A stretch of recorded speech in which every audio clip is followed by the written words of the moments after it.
right, greetings everyone, and welcome to another great episode of IT Pro TV. I'm your host, Daniel Lowry, and in today's episode, we are continuing on with our Python programming series. Joining me back in the studio again today is none other than the man, the myth, the legend.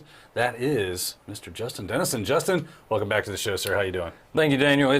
I'm doing well. I feel like though you're definitely creating this persona that I don't know if I can live up to it, but I will definitely try. So today, we're looking at functions. We've actually already used some functions. Didn't even know it. We didn't really call them that. They exit from the Python interpreter. Definitely a function call. That type function, so we could wrap our mind around how this data looks, also a function call. But we'll look at some other built-in functions along the way. But what if I want to bundle up some code that I don't want to repeat this all the time? I have this repetitious thing that I want to do. I can put that in a function. I can define my own function. But there are some things that we need to look out for. Just like with the if, and else statements, we have to watch for indentation. So the best way to look at how those work is Python shell, because it'll give you immediate feedback if you mess up. So we're going to start there, and then we're going to move over and build a Python script that I don't know, again, a little hokey, but we're building up to something that I find very interesting and would be very helpful from a day-to-day, like systems admin, or just playing around, data analysis type deal. Very cool. Now, Justin, I do want to stop you right there. You said we're using functions, and we've used them. We haven't even realized it yet. For those viewers out there that might not be up on the programming lingo, what exactly is a function? That's a great question. So, when you hear function, typically a lot of people go, math, oh no. And don't worry, it's kind of mathy, but it is effectively like this bundled black box. Again, a black box where it's kind of like our Python interpreter, but a function, a well-written function. They don't all have to be well-written. They take some inputs and they give you something out. And particularly you want that to be deterministically. And what I mean by that is, if I give it the same thing twice, I get the same thing out every time. So it's very important that we think about functions of those. And keep in mind, when I say it comes out or puts in, we have the option of what goes in is nothing. So it's kind of weird. I can give it nothing and it'll still do something. And it may run and not necessarily spit out anything. And we'll look at a couple of how those differ in construction. But if we're worried about math, we're just using a math word. But not necessarily actual algorithms. Yeah. So the algorithms, it does take some time to develop those. But that's the wonderful thing about Python is I can have an idea and 5 minutes have a working prototype. Right? I can, okay, yeah, maybe it's not the best written. Maybe the algorithm or how I thought about it is the best way. But I have something that works that allows me to iterate quickly. And that was one of the processes or one of the reasons that people choose Python to quickly get up to speed. Well, it looks like you're not the only one that thinks that way. We have our chat room says this nerd stuff is so cool. So I'm glad we're entertaining our viewers as well as educating them as well. Hence the term edutainment, right? It's what we like to do around here. So Justin, now that we kind of understand what functions are, take it away. Show us how can we use these things and where should we begin? All right. So as always, kind of my flow, and you'll hear that developers get in their flow, programmers get in their flow, that when you put in your music and you're like, all right, I'm in it, I'm ready. I usually start when I'm learning something new in the shell, so we're going to go ahead and pop into the Python interpreter. And let's review those quick couple of functions that we've already used and talk about what those mean. So if I type exit parentheses, open, close, that tells me it is a function. So behind the scenes, there's other code running, but notice there's nothing in parentheses. That means I don't have to give it an input. Also, it's not necessarily going to give me something back, because this function, as we found out, kills our process. So I give it nothing, and it gives nothing out. That's one of the rarities, but it still is a bundled set of code that can be thought of a magical black box. And you'll hear that term a lot if you read any blogs or go looking of, oh, how do I do X, Y, or Z? people will go, oh, it's, functions are these black boxes. But I think more of an interesting one that we've used is this type. So type, again, a function, we see the parentheses, that tells me it's a function. It takes what is called a parameter. It takes a single parameter in this case, which is the number 1. So it takes that in, and what does it spit out? If I hit enter, it'll actually tell me, hey, it's a type, it's of type int. And if I give it a 1 again, it will tell me that is an integer also. So that's what I mean by that deterministic functional execution. So when I give it a 1, it's going to give me a type int. But if I give it something different, like, the word money or the word laughter in quotes, then this will always say, hey, these are of type string. Now, I do have to be careful. I can do stuff that seems like it would work, but if I try to give it something without quotes, and I haven't defined laughter as a variable, then it goes, I don't know what you're talking about. Like, that's not defined, so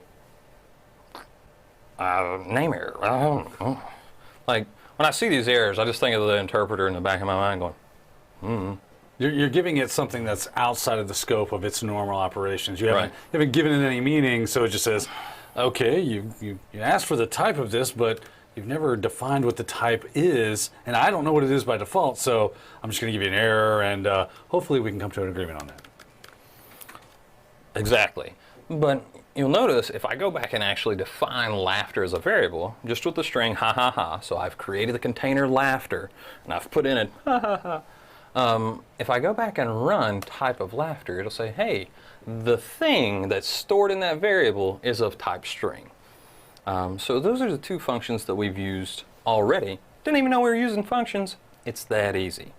But I think what's really powerful is being able to create your own. You're provided this power over, I like to say, your digital domain of going, I'm going to do whatever I want to. And we can do that with functions. Functions are a great way of something that you keep typing over and over and over again. If you find that pattern, then you want to pull that out into an appropriately named function with whatever it needs to run, and that way you can single line it, get deterministic repetition. Also reduces syntax errors and reduces kind of this well, I thought this was going to evaluate to a string, but it actually gave me a number because I typed something wrong. So the runtime and syntax errors, once you've developed the function, ends up helping you a great deal. So basically what you're telling us is that if you come to the point in creating code that you start seeing yourself doing something over and over and over again, and it's very workable, it works, and not just that piece of code, maybe you've written another program and it will work great in that as well. I can take that block of code and create a function out of it. It's a repeatable function that does something that I can always expect this type of output from, and reuse it over and over again. Again, reduces the amount of typing I have to do, which I love. I don't know about you. You're a much better typist than I am, that's for sure. I take forever to type this stuff up. I'm prone to syntax errors, so that helps me relieve that. I just have to call the function instead of retyping out everything that's inside the function. Exactly. So I think a good way, we talked in a very abstract sense. Let's actually look at a function, how a function's formatted. We're going to use the shell to do that so we can get immediate feedback if we do something wrong, so we're not chasing, rabbits. Oh, well, I fixed it. Oh, it still broke. So I'm actually going to kill the process real quick and go back into the shell just so I don't have stuff popping at the bottom of the screen for now. Now, a function, there's a key word. It's kind of like a like if or else if. And you'll notice from Adam, those were key words. Functions have a keyword associated with defining them. It's actually called def. So define is what I like to think of it. Define a function. And let's just create, something that we're all understandable. Add. And we're going to start with a function that takes parameters, because the reasoning about not taking in values is kind of abstract and hard. But let's just say it takes num and another num. And all functions we're going to have, similar to if and else if, we're going to have that block, that indented block, so it ends with a colon. So I'm defining the function called add. It takes a num and another num. Now, I know you're afraid of math, but we know how adding works with two numbers, right? 2 plus 3 is potato. Is potato. And, or it's 6 now. I'm not as good at math as I thought I was, but it's okay. But in the shell, when you hit enter with these colons, you'll actually see this dot, dot, dot. That means that you've started something that you haven't finished. If I hit enter, it goes, hey, you messed up. It's an indentation error. It still expects the indentation that you would normally use to be used in the shell, that you used in your other programs. But you'll get immediate feedback if you mess that up. It's good to practice with this. Not a great way to keep functions because you have to write them every time. But let's just say we're going to take and say the result is equal to num plus another num. And we're just going to print the result. And notice I got no errors. I have indentation. And I was able to use variables here that are not necessarily all over the place. And that's one of the weird hiccups that people have when they're using functions. If I define a variable within a function, it only exists while that function is running. It kind of gets crushed out of existence once the function ends. Just not global. Right, it's not global. I end up with this nice, essentially scratch pad. Yeah. And I can go, all right, I got it, throw that away. So I can't use result anywhere else, but result is defined in my function. So if I say add 1 and 3, I get 4. It just prints 4. If I want to say 2, 3, what if I, The dreaded syntax error. The dreaded syntax error. So this can still crop up. There are ways around this. I could use if statements and see if the types are of integer and do one thing versus the other. And we'll actually save that, more robust function definition for our text editor, just because it's a lot to type. And what if I mess up? And then everybody's like, but I have add, right? But I use this print.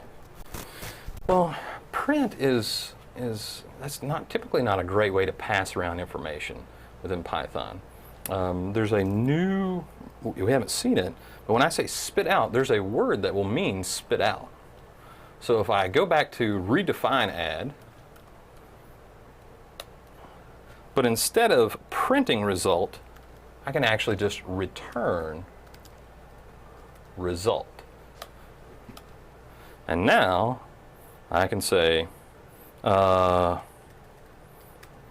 x equals add 1, 2, and now I can spit that back out. That's very much like that raw input function that gathers user input.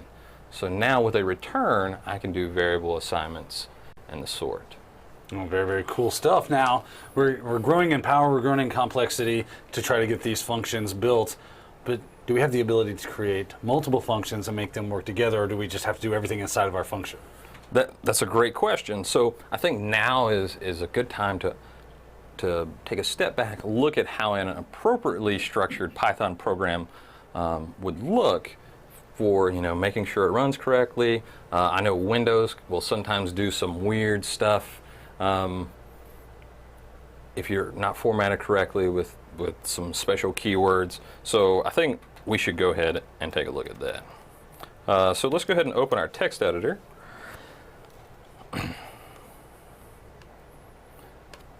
And I already have my shebang set up. And I usually come down at the bottom, and now that we know this if statement,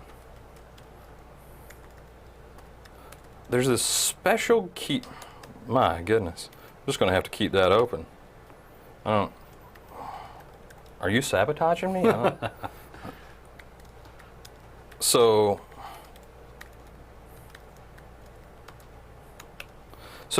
this says if the name equals main. That's a weird thing. This double underscore, and these are kind of hard to see. Let's zoom in here. So this is an underscore underscore name underscore underscore. These are called dunder name, dunder main. That's Python verbiage for I have double underscores on either side. These are kind of like magic keywords. This is saying if I'm running this program as the main program, so if I type Python, excuse me, my underscore functions, or I create an executable, this is the part that will run. So that way, this allows me to find functions up above it and use them below it. So, for instance, if I wanted to say, let's just stay with our add function, right? But because Python's an interpreted language, it needs to have this function definition before it's able to use it. So I can say def add num, another num, and I can just say return, and I'm going to shorthand this just for you know, keeping things on the screen and readable. So this says return them added together. So if I print x, right, then I can come over here and just say, and it does in fact print 3. So the only parts that will run are what are inside this main area. So if this is being run by itself, this is the part that's going to run. And I can define as many functions as I want to up here. So does it answer your question? Wanted to make sure I got everything scoped out there. Yeah, I'm starting to follow you. It's making some sense here. You have to start by defining what function is that you want, or what functions are that you want to use for this, and now you have to call that into effect by saying, listen, I want you to ignore all those functions you see up above me by using the cool name, the dunder. I like that. Yeah. That's interesting. Using the dunder there and saying this is really where the main block of code is going to start. And once you reach here, now you can go back up to find where I'm calling these functions from and use them as necessary as I call them. Yeah, so I think I'm following you here. You are most definitely following me. Great to hear. So I have input, outputs. I can use this main portion. But when would we use these? You know, like let's say that we wanted something that does print 3 of whatever we pass it, right? Some parameter. And we just say print param. That's 4. And that's 1. So if I find myself printing 3 times in a bunch of places, I can now just say print 3.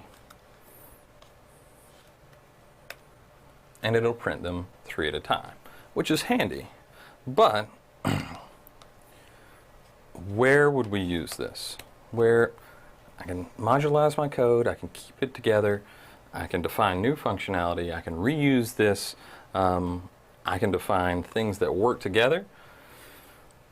It's pretty handy. Excuse me. But, you know, I'm going to zoom out of here a little bit. What if, you know, let's do our, wow, I can't see. There we go. Sorry about that.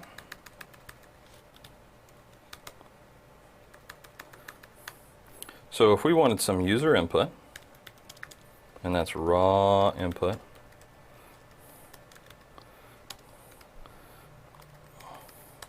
what is your favorite word?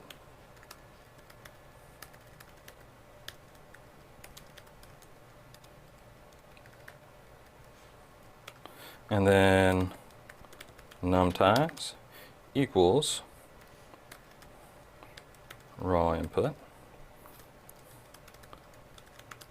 How many times do you want to print that?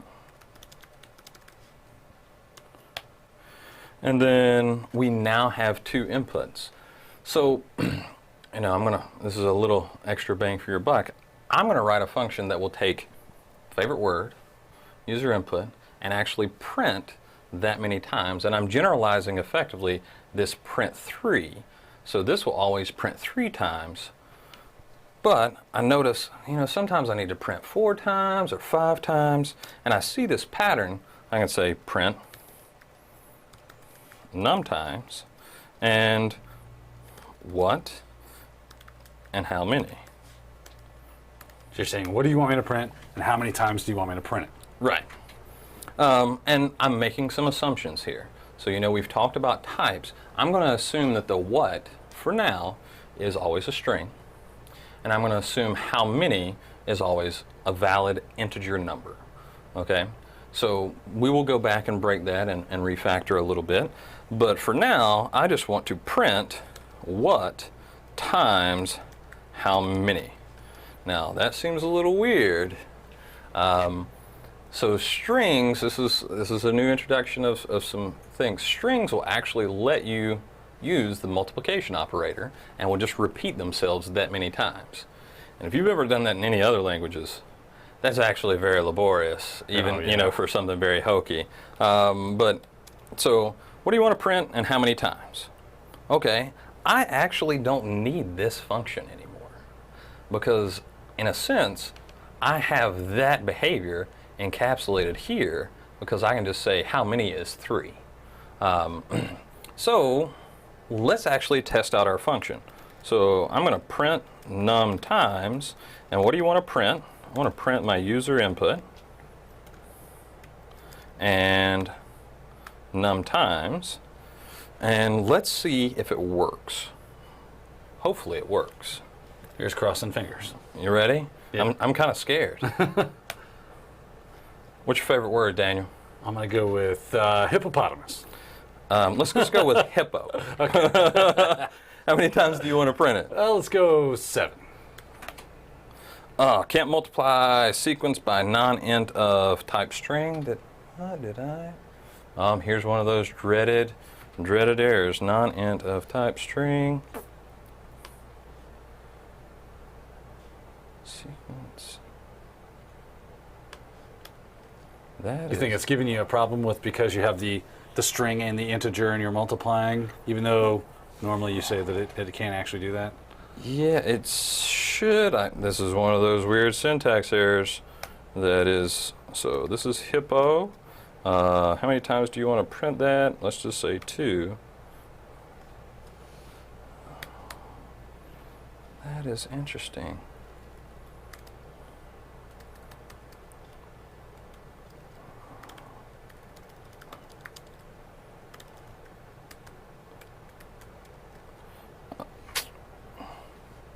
Talk us through it, Jeff.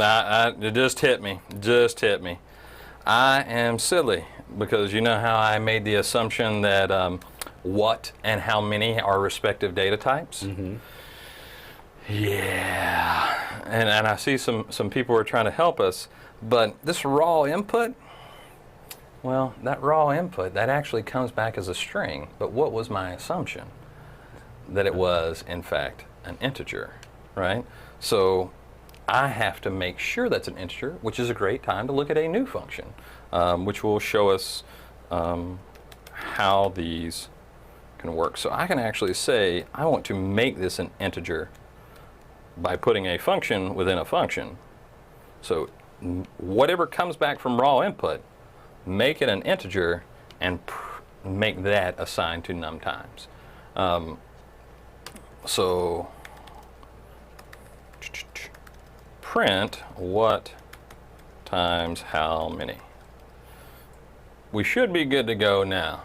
We're about to find out. So hippo and 4. There we go. So as I said, Python will let us get into some crazy stuff with these types, and we have to be very, very careful about how we think about that. So I made an assumption. My assumption was wrong. It's bound to happen to everybody.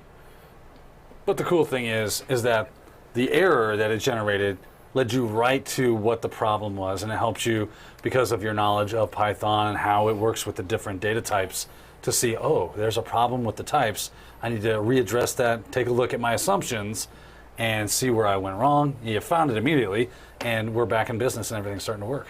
Yep. So, with those assumptions, we now have decision-making capabilities that we can make decisions based on these input types and kind of check, I need this to be a string, I need this to be an integer. I can actually make that check right here and make my function a little more robust. So now we're taking functions, we're combining some of the other stuff that we know. That way we alleviate the issues of if someone gives us the wrong thing, then we can tell them instead of just having these weird errors. So if the type of what equals a string and the type of how many is equal to int, then this is what we want to do. Else print first parameter must be a string and second parameter must be an integer. This is cool. So you're actually creating your own type of error messages so that it's a little more informative, a little easier to follow if and when this thing does break. Yep. So it's always good to this is not the most robust way to print error messages, but for a time being, if I'm using this and this comes up, I'm like, oh yeah, that immediately lets me know what and how many. I didn't hold up my end of the bargain when I was using this function. Now let's see how that runs. See if it still works. So hippo or hip and 2 times still works. So this works. This makes sure that what is of type string and how many is of type int. And then let's see if we can break it. Yeah. You ready? I like breaking stuff. Yeah. So print, not printer, print num times, and let's just say 3 and 3. So what do we notice about the difference between these? User input is this first parameter is supposed to be a string. This right now is a number, it's an integer. Let's see what it does. So